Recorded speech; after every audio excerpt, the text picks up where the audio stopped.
Hello, everyone, and welcome to the Beam Path Tech Office Hours, which happens every second Saturday of each month at 12:30.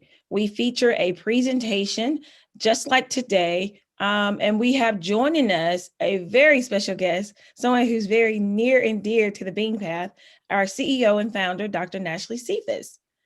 Before we get started with the presentation, there's several announcements that I have.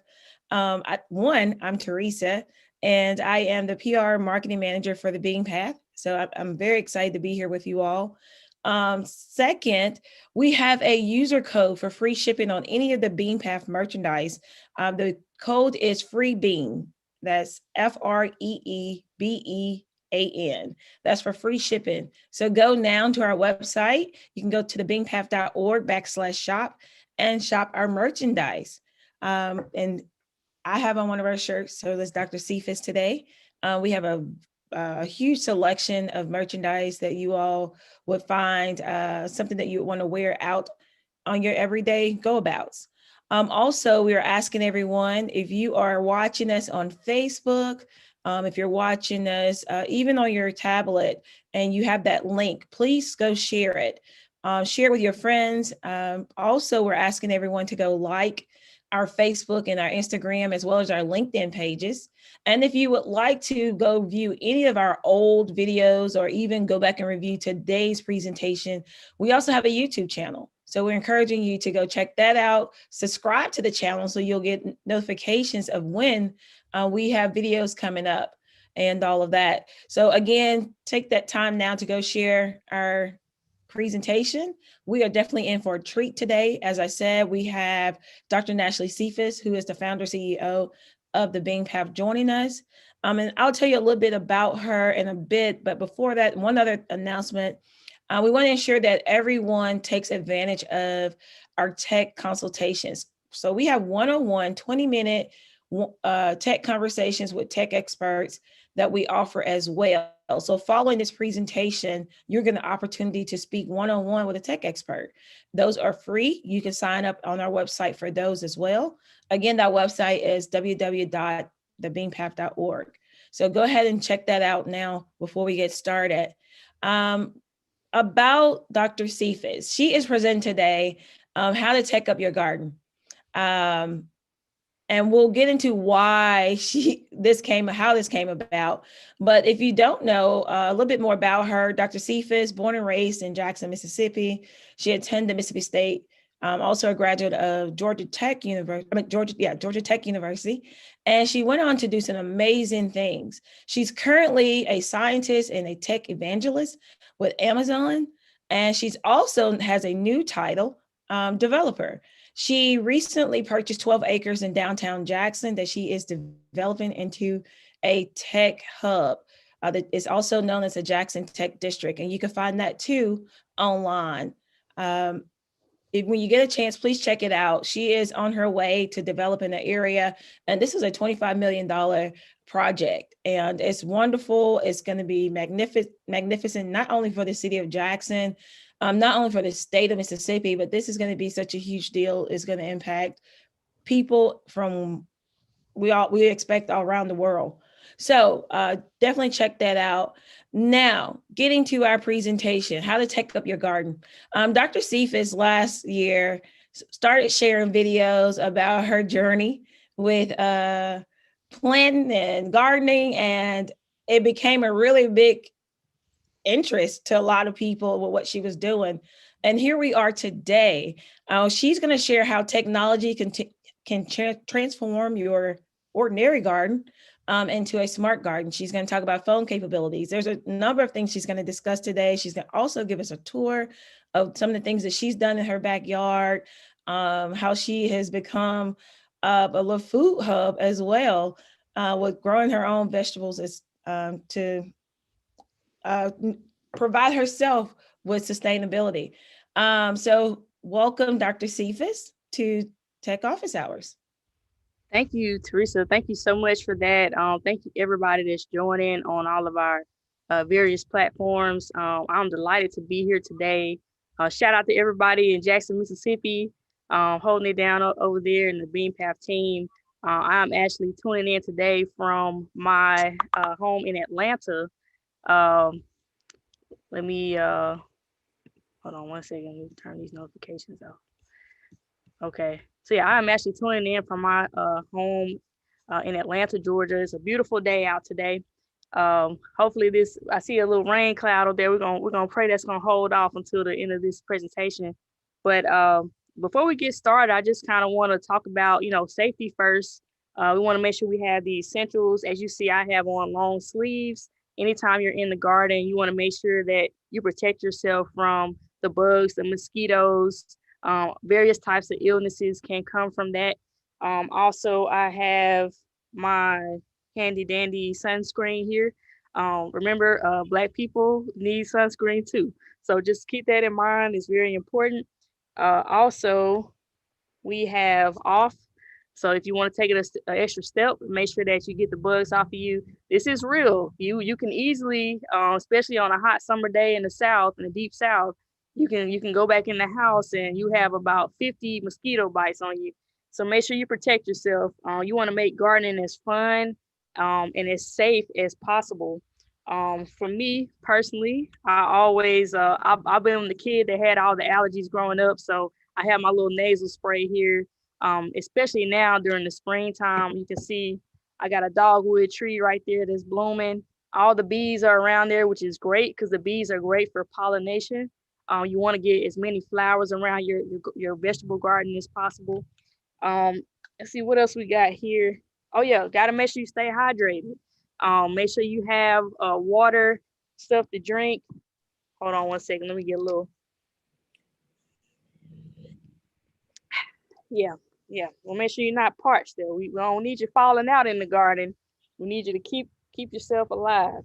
All right. And last but not least, it's actually a pretty shady day out here today, but I usually have my hat on. When it's really hot and the sun's out there, you can burn the top of your head. So you just want to make sure you stay protected.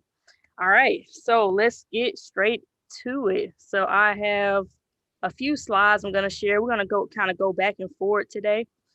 So let me pull those up.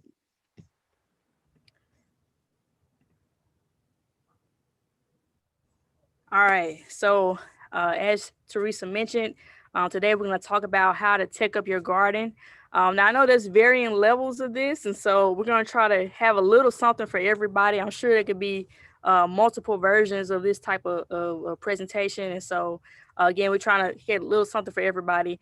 These are actual vegetables from my garden that I harvested last year. This is one of the many harvests. And I basically built these two beds here. I'm actually sitting in the garden right now. So there's one bed right there. There's one other bed right there. You see a greenhouse over there. So we'll do the garden tour at the end, towards the end of this talk, before we open it up for questions and answers. But if you have questions throughout, you feel free to put them in there and we'll get to them. But yeah, so I started gardening last year during COVID. Prior to COVID, as Teresa mentioned, I work for a large corporation. I do a lot of speaking engagements on the side. Do a lot of work in the community in Jackson, Mississippi, in the Bean Path, and do quite a bit of traveling.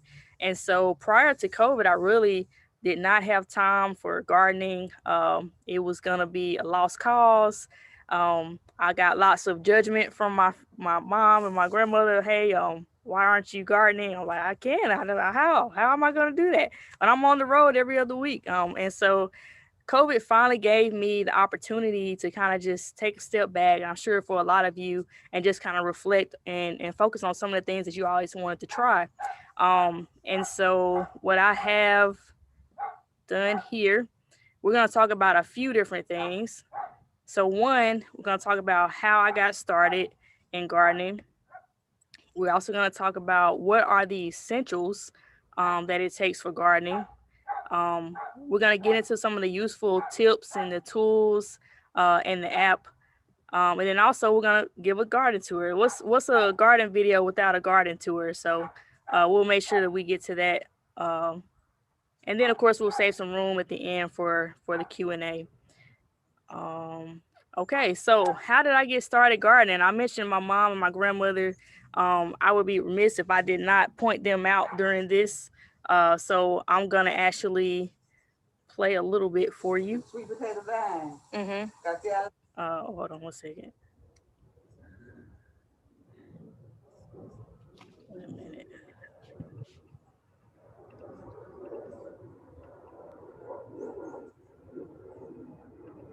All right, here we go. This is Techie Grandma. This is my grandmother, located in Jackson, Mississippi. This is just a snippet of her garden, so you can kind of see the apple doesn't fall too far from the tree. Sweet potato vine, period. Mm-hmm. And I got a piece up here, potato vine. See. Yeah, I had some of them before. The potato vines. You know, a potato like those you plant, that's what they can look like too. Vine on it.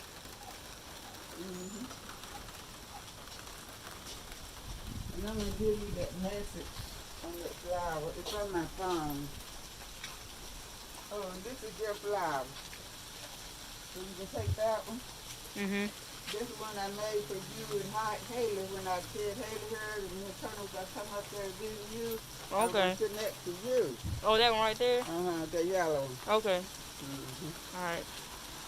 Yeah.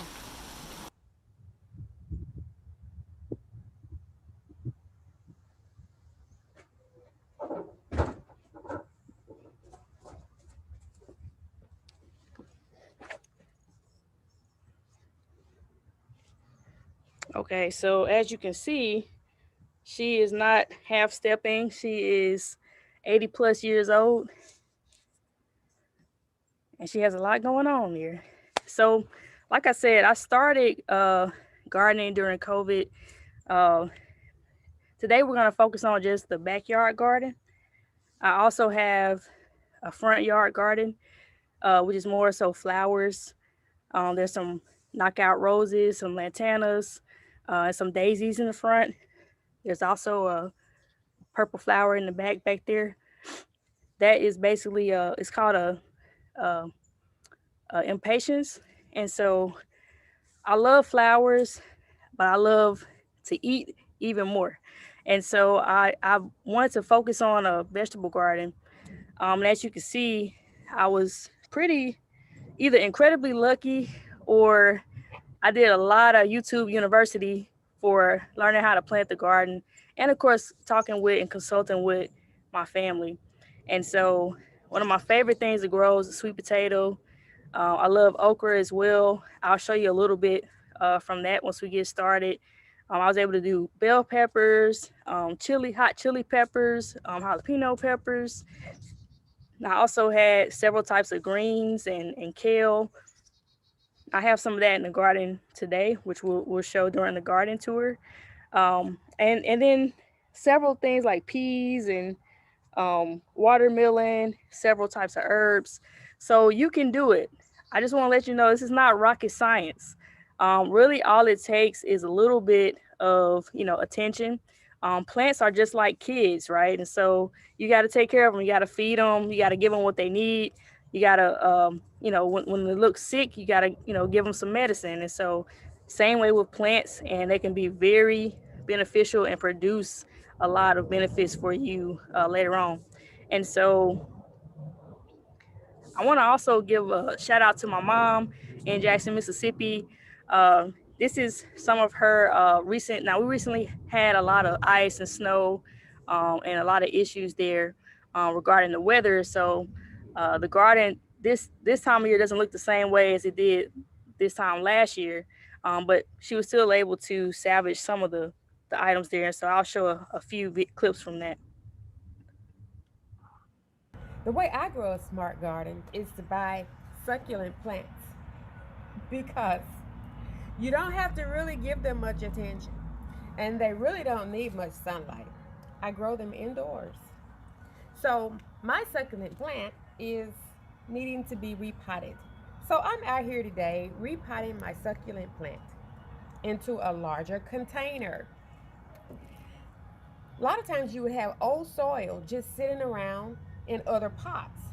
So I would combine those soils. You can tell which soil is is rich enough or it's too old to use. But instead of going out and buying another bag of soil, you just combine those soils.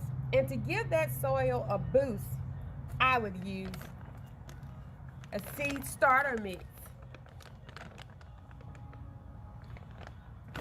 With that soil, just put in the starter mix in the soil you have and give it a drink of water and just work it in. Make the seed starter and mix it in with your soil to make really a new soil. Even if you use the organic substance in your soil, that'll be good too. All of that to me makes my garden smart. It makes it grow pretty much on its own and makes my job easier when I'm caring for my flowers and for my plants. I used to use the hedge clipper, too much work. Now I use the hedge trimmer, battery operated. And I used to use um, a saw to sow. I, I used to use a saw to saw my crepe myrtles, but now I use a pole saw. It's so much faster. It's an electric one. And I used to use shovel to dig all my holes. And if you dig holes pretty much in your garden outside, sometimes you have to have these shears to cut those little branches and those little whatever is in your way that you have to get out of your way. But now I don't even use the shovel anymore. I use an auger. It's so much easier. That's right. Go ahead and garden in your pearls. It'll only take a moment. Okay, I'm back. And out of one plant, I made three. One, two, three. Is that smart or what? It absolutely is smart. And so I think it's really important. That was my mom, everybody. That's Miss Tony. And that was Miss Betty earlier, Techie Grandma. So what she pointed out was a few things. Again, like especially if you're getting older or even if you're younger, you just don't want to put in a lot of work. Remember, we're trying to work smarter, not necessarily harder. And so a lot of the technology has advanced significantly since, the early days of gardening. She mentioned the pole saw. There are now electric pole saws that you can use. You can see the prices vary, but you can get one for pretty reasonable. And so I think just keep that in mind. Of course, I'm sitting in the backyard right now, and I need to basically clear out a lot of the things. I'm still in transition from the winter garden, so we need to clean up the leaves. We need to cut the branches on some of the bushes. We need to make sure everything's trimmed back, because if you don't do it now, it's just going to take over, and a lot of it can take over your garden too. So definitely, if you have trees and things like that. She also mentioned an auger. In case you don't know, an auger is a tool that looks kind of like this, and it actually digs the hole for you. So there are electric augers, and you can even get an auger drill bit to go onto your drill if you want to help you dig the holes that way as well. Again, working smarter, not harder. Myself, I have pretty much the entire suite of the Ego Power tools. I have the trimmer here to trim around the garden, like the weeds and the grass that grows up around it. I also have the blower. Right now, when I give my garden tour, you'll see that I actually need to blow some of the leaves out of the garden. And so all of that, it becomes a part of your tool set and your technology that you need. We also have several things like the rain bird. I have the rain bird sprinkler kit. This is actually allows you, and I'll show you the app in just a minute, but it actually allows you to control your sprinklers and your irrigation system. And also has a sensor in the ground that basically tells you if it's too wet or not, and if it should continue to water. I could set this thing to water the plants 3 days a week, every week if I want to. And then if it's raining, it automatically knows don't water on that day. That's what the sensor does. Now, me personally, I kind of like being outside, and the whole point of gardening for me is to be outside. So I'm not so much into the hydroponics, but those are definitely things to take a look at. We'll talk about that in just a minute too. But this is definitely an option for when I'm out of town or if I'm on vacation. You can set it and have it automatically water your plants. Let's see what else we got here. I like to mention a couple of these things, especially if you have kids that are interested in technology. This is a website called Adafruit, and they basically have all kinds of sensors that you can use and program. This is actually the 4-H club group that works with kids, and they have this plate they call the Circuit Playground Express. You can put sensors in the soil to measure the moisture, the humidity, the temperature. You can also measure the pressure if you wanted to in the air. So it's really cool. Great gift ideas if you got a kid that's really into science and technology and wanted to learn how to do some of these things. So last but not least, I wanted to point out something called the Garden Planner. So this is actually a tool. It actually has an app that goes with it as well. This allows you to pretty much plan out your entire garden for whatever season that you want. So you can basically go here, and let's say I have snap peas right here in my garden, and I'm gonna drag it over.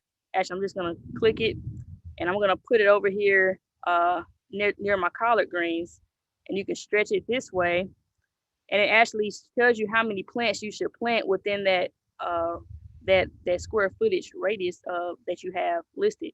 And it's meant to be an asset and a tool for you. So it says basically I can put 14 plants here. What you can also do is you can copy and paste this, rearrange it how you want to. It also gives you recommendations on, for example, if I have different type of plants that I want to basically find out some more information, I can keep my notes in here. I can also have it tell me when the planting times are for each of these things that I want to grow. This is super helpful for me because, as I mentioned last year, I just kind of went crazy and planted a whole bunch of stuff, and it was really hard to keep track of everything that I was doing. And so this tool, I think it is a free trial, and it doesn't cost that much, but it's called Grow Veg, growveg.com, and it gives you all this information. And not only does it do that, but it also gives you information about so for example, let me go back. So I can add more gardens here. I can lay it out, rearrange it. It lets you filter it by different months. It also lets you get in notes in here. If you get the more the version that you pay for, they actually tell you recommendations on what to plant near here and what not to plant near here. For example, I mentioned having flowers near your watermelon plants. For example, though watermelon are plants that need to be pollinated. Watermelon, squash, zucchini. So you need bees around in order to do that, or you can do self-pollination as well, which I've done that before too. But it really helps to kind of think through and plan it out so that you won't get so overwhelmed with everything. You can even create a journal and say, oh, well, this did really well today, or I came here and my collard green plants were a little wilted today, but it was this temperature. It has the temperatures in there as well. So all in all, a great tool. This guy here shows you how to use it. So I would definitely recommend taking a look at that. So transitioning a little bit. So I want to kind of show you all a couple of the other things that I use as far as technology in the garden. So one of the things that if you know me, you know that we had a startup company called Part Pick that became Part Finder when we were acquired by Amazon. And it basically was using machine learning and AI, machine learning models to train images to recognize things as you see them. And so one app that I really like, I'm really fond of, it's called PlantNet. And so what it allows you to do, this is how it looks when you open it up. but it allows you to take a picture of a plant. So I can take a picture of this daisy right here, which I happen to know that this is a daisy, but just to show you an example, this actually comes in handy when I see little weeds and stuff in the garden, and sometimes I forget what I planted. There's nothing wrong with that, it's just a lot going on. And so you can use it to kind of help you recognize, okay, is this something that I actually planted? Or is this a weed? Or maybe like I had a friend, we found random strawberries growing in her garden. And so you might not want to cut that. And so this is a great way to identify what it is. So I'm just gonna show an example of how I use this app. So I'm gonna take a picture of this daisy. And as you see, I took a picture of it and then I hit OK. And it's gonna ask you to narrow it down a little bit. It's gonna ask, is this a leaf? Is this a flower? Is this a fruit? Is this like a tree? So I'm gonna put that this is a flower.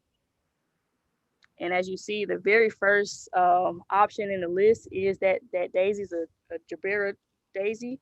And so, so it works. And so that's really good too. I also want to just briefly show you all the Rainbird app on my phone too. So it lets you have different zones for your sprinkler systems. And then I can set this to go 2 minutes, the front yard, and then maybe a little bit less in the backyard because the backyard is more shaded, so you won't need to water that as much. And once you create this whole plan, you can set it to go for an entire 4 weeks, or 8 weeks or 6 weeks or however long the season is. But just be careful because again, you want to make sure that you don't overwater your plants. That is something that can kill your plants. Too much water, too much food, too much sun. It has to be the right balance, which is why honestly, you really just have to pay attention to your plants every day. And then you just got to understand how they look when you're, before and after. Again, I have the sensor up front. I actually put the rain sensor in my gutters at the bottom of the gutter spout because that's usually going to still be wet. Even if the sun dries out everything else, the soil is still moist. And so usually you'll still have water at the bottom of the gutter spout. So that's where I have it. I also have a rain barrel that collects a lot of the rain for me, so that I can save that water and use that water to water plants as well. All right, so what else we got? This is actually, if you have an Ecobee thermostat in your home, like one of the smart thermostats, they have these little sensors that you can buy. You could place these over different areas in your house. You can also put them in different areas outside. And so I have this kind of outside so I can know the true temperature of outside. I also have an app on my phone that helps me, especially during the winter months. You want to know when is it going to freeze, because even though these plants I have out right now, they're frost tolerant, like most of your green plants and most of the plants that grow underground are going to be frost tolerant. You still want to just keep an eye out on them when it freezes. And some of the plants, definitely some of the flowers and the herbs and things that I kept, you want to cover them when the temperature gets below freezing. So sometimes the temperature on your app, on your phone, is not always the same temperature it actually is outside of your house. Like you may have some little ecosystem going on environment near your home because you may live near, the airport or a power line or something. And so you want to make sure you're keeping a close eye on what the temperature is in your house, at your house versus, the whole area. All right, so I want to mention quickly, so there are some essential tools that you need even outside of tech, like electronic technology, but I consider all of it technology because it's basically something that's advancing constantly, and we've made a lot of improvements, even as far as the bucket here. This is an ergonomic design that makes it where you don't have to like stand over everything every time you try to water it, and it automatically kind of comes out the spout. It makes it a little bit easier when watering plants, when you don't want to turn on the whole sprinkler system. Some people always ask me, they say, okay, what do I use for pests? Of course, you got a lot of stuff you can use for pests, but you don't want it to be, something that's going to harm you. I'm likely to come out here and eat straight from the garden sometimes. So I want to make sure everything I'm using in the garden is safe and it's, pretty much organic, not 100% organic, but for the most part organic. So what I use for pests is orange oil. This is one brand of orange oil that you can use, but this basically kills roaches, ants, fleas, You can also spray this inside the house, and it actually smells really good. It smells like oranges. It literally is oil from an orange peel. And so it's very safe. I also have a dog, which you heard earlier. I had to go put him away for a minute, but you know, he can sniff around. He won't harm him. Everything's pretty safe, and this works really, really well for me. For my yard. Now remember, everybody's yard is different. Everybody has their own pests. Um, Well, Nashlie, let me ask you, Go ahead. where can you get the Orange Guard? So I ordered this from Amazon. It also comes in a big tube that you pour out into a spray bottle, so you don't have to actually buy the spray bottle version. If you have your own spray bottle, it might come out a little bit cheaper, but that's usually where I get it. And I'm not trying to sell you on Amazon, but it's just where I get it. So let me see what else I got. So as my mom Miss Tony mentioned, you gotta feed the plants. Soil is not enough. Water is not enough. Sunlight is not enough. Now we'll talk about hydroponics a little bit later, but one easy thing, you can pretty much pick this up at any big box home improvement store. This is Miracle Grow Performance. This is actually organic. Notice whenever you buy any type of fertilizer, it has 3 little numbers at the bottom. Those numbers stand for phosphorus, your nitrogen, and your sodium. And so what you want to do is you want to have a balance of that in your soil. Some soil types have more sodium than others. Some soil types have more phosphorus.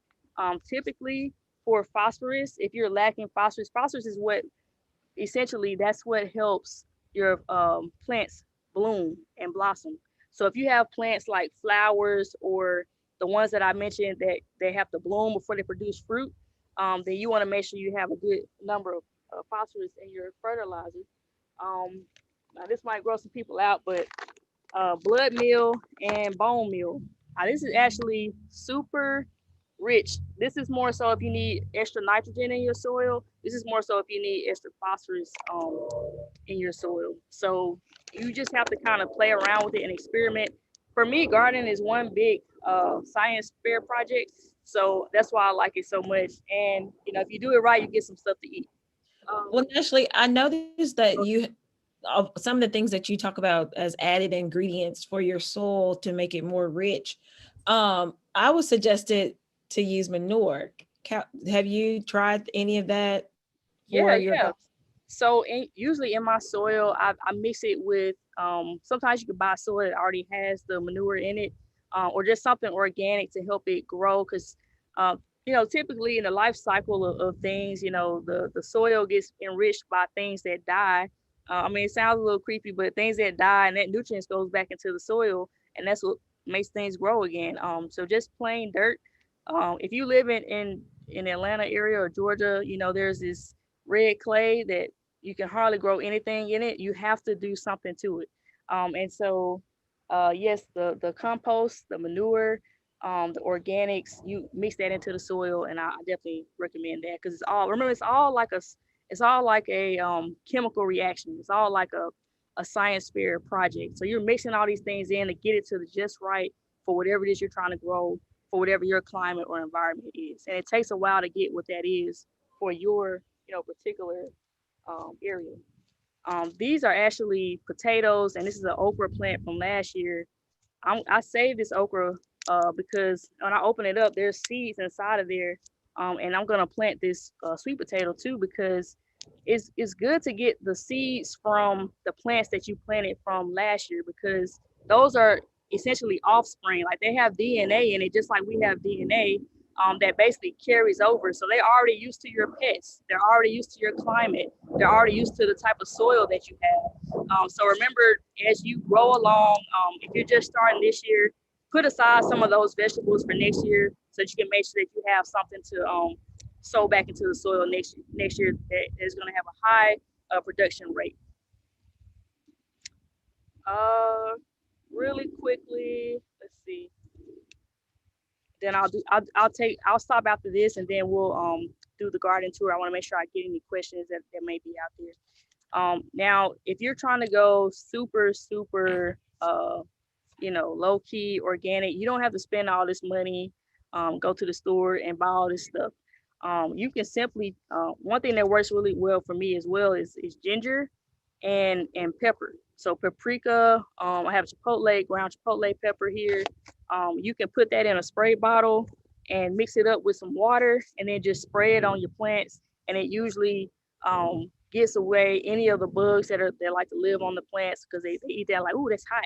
They don't want to they don't want to feel like that, so it irritates them. So it actually doesn't kill them; it just makes them go away. Now, I mean, we are outside; the bugs aren't gonna just disappear. You just want them off of your plants. So that's basically what it is.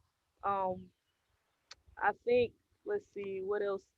When you're planting new seeds, you want to make sure that you're planting them at the right time. So just make sure you pay attention to that. They'll tell you what time of year to sow. They'll also tell you, how far to space them apart. I was a little hard headed last year. I was saying, well, I'm not going to space them that far apart. I want to put them all in there. And so that ended up just creating a big headache for me. I had to go back and thin them out eventually anyway. So remember, the key to gardening, less is more. I can't preach that enough. Um, so yeah, I think other than that, the rest is pretty straightforward. I have a few tools I like to use. This thing you can actually is a pointed kind of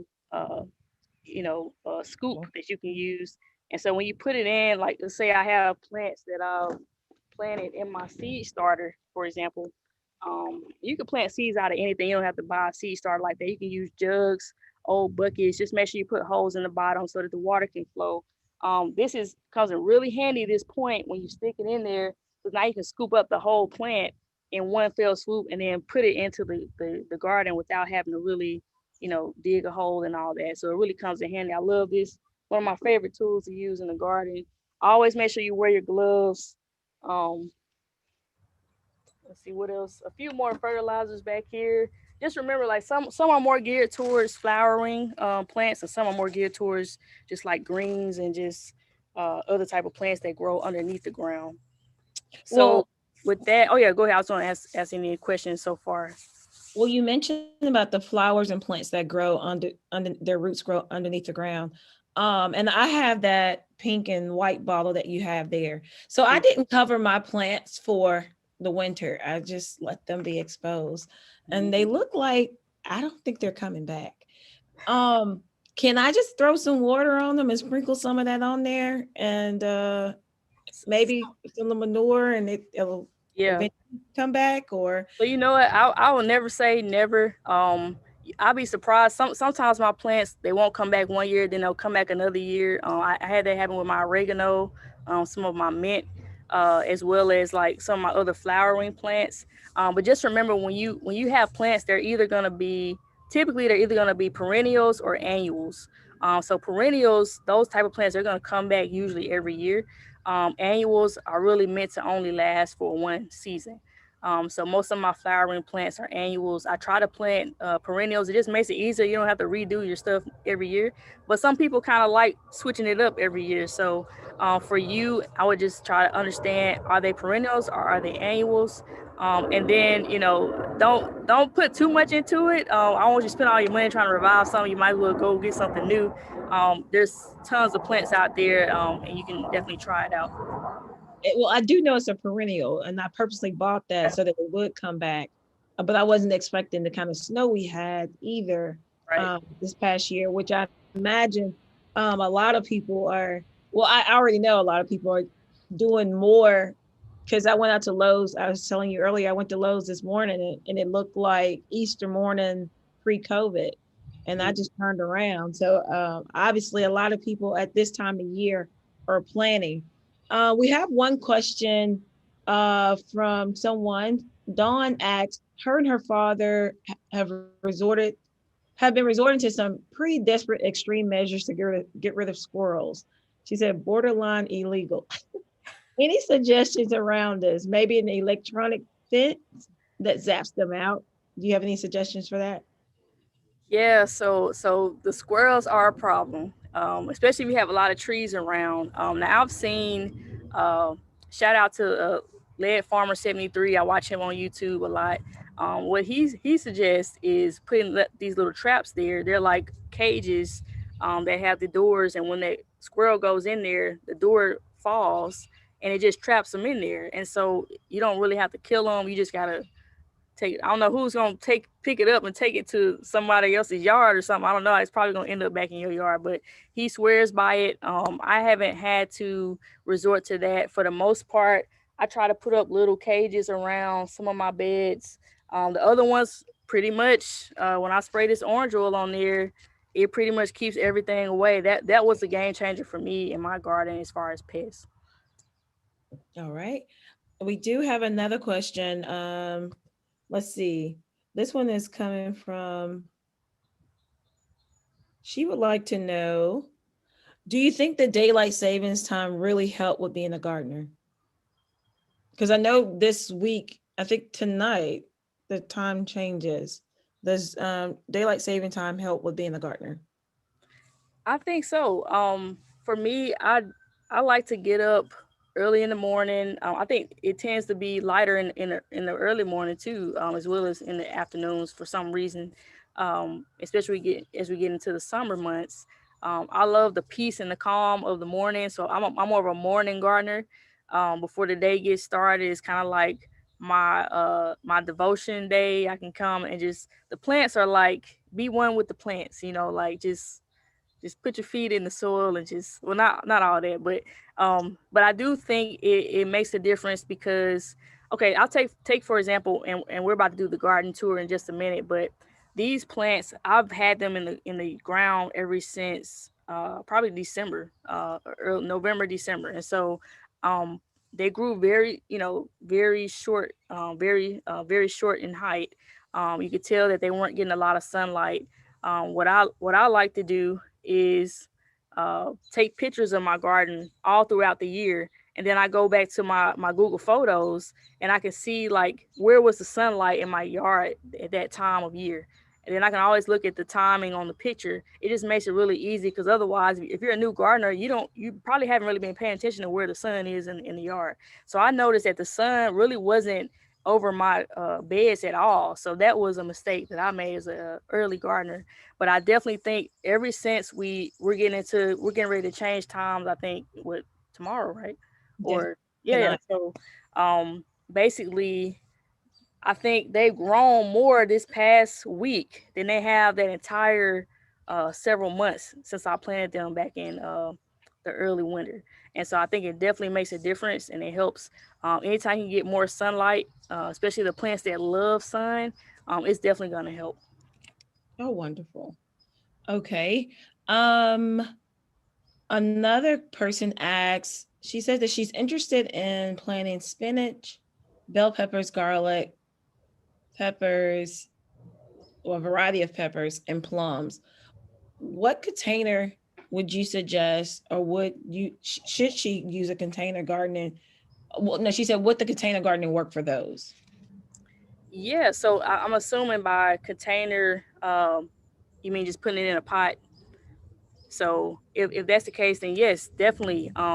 I grew all of my tomatoes out of a tomato, out of a pot last year. I also grew my watermelon out of a container. All of my herbs are in containers, and so it definitely can work. You just got to make sure the soil is the right balance for that particular type of plant. Okay. Another question, is any of the monitoring sensor technology, such as the smart sprinkler that you use for your garden, solar powered, or do you need to have access to an outside power source? For those, it is set up inside of my garage. It is not solar powered, but it can easily be. There are probably some. I actually have some. When I show you the small greenhouse I have some solar powered lighting in there. So it may just be a matter of connecting it to um, a solar power source. But as far as the one that I have, it is wired in the house. All right. You mentioned several apps. Are those any of those apps free, or is there a charge to use them? Yes, the PlantNet app is free. The Rainbird app is free if you have the software. If you actually have the hardware that comes with it. Um, those sensors that I mentioned for like when when you're helping kids get introduced to technology and in gardening, the Adafruit sensors, those usually work with Raspberry Pi boards and the Arduino boards. Those are relatively low cost. So I think you can get any of those sensors for less than $5 or $10. And then the whole board systems probably they range from about $30 on up. But you can get some pretty cheap and just get started. Like I say, that's the first thing to just get started. Okay. Someone asked for the website. I didn't get those. You went over a couple different websites. Do you remember what those were? And I'll add those to the chat. There are the Grow Veg, so GROVEG.com for the garden planner. That an app actually comes with that as well, so you can use it on your browser, on your computer, or on your app or on your iPad. It makes it really easy on the app because I can compare it when I'm outside, actually in the garden too. Okay, I'll add that to the chat. And then someone else asks, when do you suggest the best time to water? I think I can answer this one, but I'm gonna let you. Go ahead. No, I want to hear what you got to say. Well, my mother says the best time to garden is in the morning. I mean, to water your plants is in the morning time when it's a lot cooler versus in the evening or when it's a lot warmer in the middle of the day. It's hot, so it almost kills the plant. Like you know how hot it is outside. But what do you suggest? That is absolutely correct. That's something my grandmother's telling me ever since I was little. If you water the plants during the daytime when the sun is out, the water's just going to evaporate. So you're wasting water, and your plants still need water at the end of the day. It's not bad to water them as much at the end of the day, but just know the water's just going to kind of sit there overnight because there's no sun. Remember, it's all like a chemical reaction. The sun, the water, the soil, the nutrients, it all kind of works together. Even in hydroponics, you have something to replace each of those elements if you're going to replace it. Like whether you're replacing the sun with an actual light, or whether you're replacing the soil with some liquefied nutrients, or something to hold the roots together. Those are the elements that you need all to work together. And so in the morning time, they get the water. They're able to replenish and be ready for the day, ready to go for the day. So yes, I agree with that answer. That was a much scientific answer there. But it was good to know all of that. Someone mentioned that, well, Terrence, he says that he grows mint and oregano, and he said, but when he does, the caterpillars eat it. Does the orange guard help with the caterpillars too? Yes. Yes, sir. Yes, ma'am. I had several issues with the little black bugs. At one point, of course, there's the bugs. The caterpillars love my tomatoes for some reason.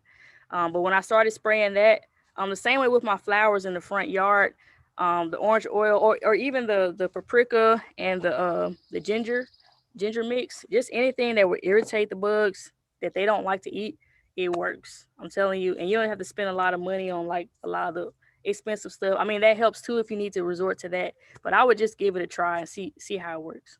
So the orange guard is safe to spray on the plant or just around it? Yep, I spray it on the plant. You can actually see I have my lemon. This is a Meyer lemon tree right here. It's the second year, so I'm looking forward to getting lemons this year. But I just spray it directly on there. It's actually a citrus plant already, so it definitely won't harm it. But yep, that's what I do. I spray it on the leaves, and it also, because it's oily. And you don't necessarily get this brand, of course, but that's just what works for me. But because it's oily, it actually makes the bugs slide off, and so they don't have anything to grip onto. So that's another way that it works. Okay. Someone said, oh, they're ordering that right now. Good to know. Someone else asked about the app that you use. I think earlier you shared about the different apps that you use for tracking planting dates and watering. Can you mention that again? Which app that is? Is that that was the gardening planner? So you go to growveg.com. Okay, and then adafruit.com too. Hold on. The Adafruit is where you can get the sensors. Like if you're working with kids, or if you're an adult and you're interested too, they have lots of sensors that people who, work on electronics use anyway, and they have some dedicated for gardening. Okay. And they have the apps that connect to it as well. So you can, if you want to get your hands a little bit dirty, a little bit more advanced, I definitely recommend those. That's actually my next project, probably in a future video to come. Okay. I saw a video about FaceTube about people talking to their plants. Do you talk to your plants? And Yes, I told y'all I'm my mornings is when I get one with the plants. Me and the plants. That's our time. Don't call me, don't text me. That's my time with the plants. We talk, we sing, we have a good time, We have a little we stay hydrated, get you something to drink. Um it's a good time. I mean, it's relaxing to me. That's why I said again, I could probably never, I mean, I wouldn't probably get into hydroponics myself, because for me it is all about being outside, and with the soil and feeling the ground on my feet, things like that. okay. Someone else asks, have you heard of using coffee grinds to get rid of moles and gophers from your garden? Yes, I have tried that as well. I'm not a huge coffee drinker, but I know my grandmother uses that. She swears by it, and I know a few other people that do it as well. My mother, and so I definitely, it does work based on what they've told me. So I think it's a good way to use it. All right. Well, that's I guess all of the questions that we have. I think you've done a wonderful job with sharing how we can get started. So would you suggest we go ahead and start now? Or do we wait 2-3 weeks later? Because I know the weather's really nice down here in the South right now. Yeah. Should we go ahead and get started? Yeah. So right now, for those who, and I'm about to show y'all my winter crops right now. I'm eating good, y'all, and it's good for you. Get my head on, the sun's coming out now. So yeah, I think you should get started. Uh, you want to make sure that you get started with things actually in the ground after the last frost. However, you don't have to wait until that. That should be another few weeks, right? So usually around Easter time is when we get our last frost. But you can go ahead and put the seeds in the seed starter. You can keep it in somewhere in the house if it gets too cold outside. Make sure you turn on your alerts for your apps to make sure you know when it's gonna be, freezing outside. This lemon tree, I have to take it inside anytime it gets below 45 degree temperature. So I put that in my app and I set that reminder for myself, because I got a lot going on, and so I may not always remember it, and I don't want to kill my plant before it even starts producing fruit. And I can give a quick tour. I know we got a few minutes left, so let me try to see how we gonna move this. All right, here we go. All right, so I did kind of order this greenhouse from I did get this from Amazon too. I get a lot of stuff from Amazon. I don't know who's getting more money from who, me, or are they paying me more? Am I giving them? I don't know. But this is my hydrangea plant that my mom sent me, and I appreciate it. Thanks, Mom. But I kept this in here over the winter time to kind of speed up the process. And as you can see, it's already got leaves and blooms getting ready to come out. Inside of my greenhouse though, I don't know if you can see that, but I actually have a solar light in here, because like I said, I didn't get a lot of sunlight in here during the winter months, but I could just turn that light on. It gives you at least some light inside the greenhouse, even though we don't actually get sunlight on this part of the garden during those winter months. So it was a big help. Moving along, one of my favorite type of greens, collard greens. You can actually, since it's just me, you can actually take these off and cut them. And they call it the cut and come again plant. So I can take it, I can eat it. It's good. And then, whenever I want to get some greens, I don't have to take a whole bunch. I just cut what I want, and it just continues to grow and grow. Over here, I also have some kale. I wasn't expecting this to come back from last year. So this is an example of, I don't think this was supposed to come back, but it did. So you never know, which is great because I really love kale. I also have some carrots over here. So I'm looking forward to harvesting these in another month or so. We have some spinach over here. Spinach kind of grows. Spinach is kind of tricky for me to grow over here. It's not as fast growing as some of my other plants, but at least it's coming out. It's not dead. So just got to do a little bit more experimenting and research with that. Now my arugula, for some reason, it is like taking off. And I love, love, love arugula. So you can put that in any salad and it really does the trick for you. So moving along, I told you about my Meyer lemon tree. Looking forward to getting some lemons off of that this year. I also have a couple of blackberry bushes. You can get kind of close. You can see it's already starting to show leaves. This is way more leaves than it was last year. So this is another second year tree or bush that hopefully I'm looking forward to bearing fruit this year. Usually the fruit takes about 2 years from once you first start it. So, all right, my second bed.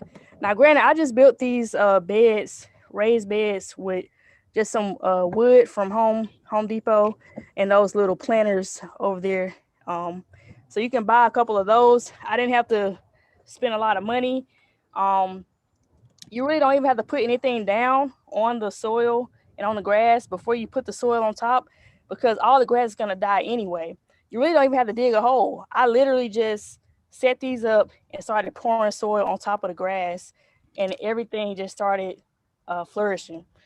So keep that in mind. Also, this is one of my favorite types of kale. This is called the Tuscan kale. I just like the texture of it. Again, I just come out here, I cut a few, go in the house, make a salad, make a smoothie, and I'm good. Now these are gonna be my cauliflower.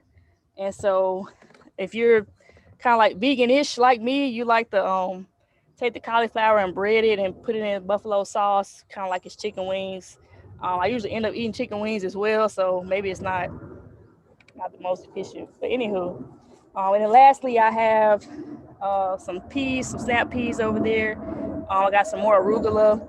I got several herbs over here, from mint to oregano. You can see my cilantro came back. Again, I wasn't expecting that, but I got cilantro already. There's also some daisies up there. And so that's pretty much it. In the backyard, I have some things going on in the front yard as well, but I think this year, once I harvest a lot of these things, I'll just get probably some sweet potatoes and okra going.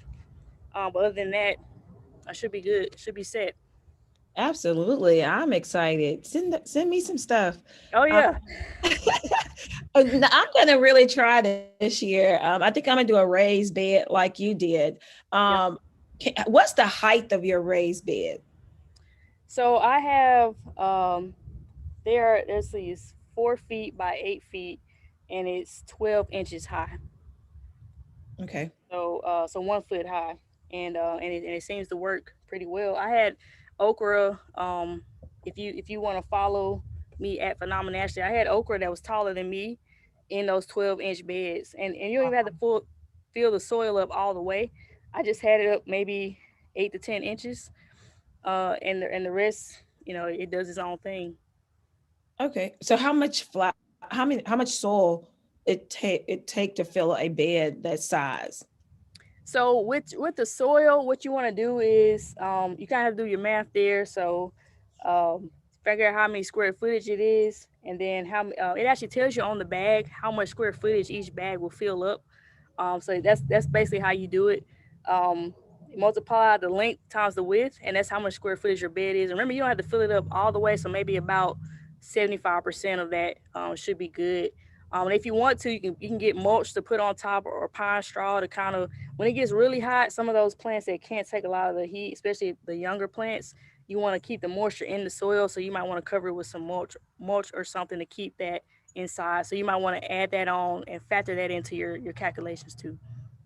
Okay. And our last question, because we are very close to ending time. Will pallets work for making raised beds? Pallets work for making raised beds? Yeah, sure. I mean, you would take the if you're thinking about taking the wood apart to build the bed, definitely. I have wood. I just make sure it's treated, or that you at least cover it or seal it somehow, because you don't want it to mold. You don't want moisture to get in there, termites and things like that. Um, if you're trying to just use it as the bottom of the bed, I haven't necessarily heard of that, so I'm not sure how that will work. I do know that when people start beds, sometimes they start it with cardboard boxes and then they put the soil on top of that, which that works too. So possibly the pallets could work in a similar way. Okay. Well, wonderful. Thank you so much, Dr. Sephus, for sharing all this great information with us. We look forward to maybe on the harvesting side, seeing how everything turned out. And even the people that have joined us today, maybe they can send us pictures of what they actually were able to produce from today's presentation. Again, thank you so much for joining us. Thank And you all. we look forward to you bringing some home to Mississippi. Absolutely. Okay. Well, before we go, I do want to share that again, our one-on-one tech consultations are going on, or will soon start, I should say, and you still have time to sign up for those on our website.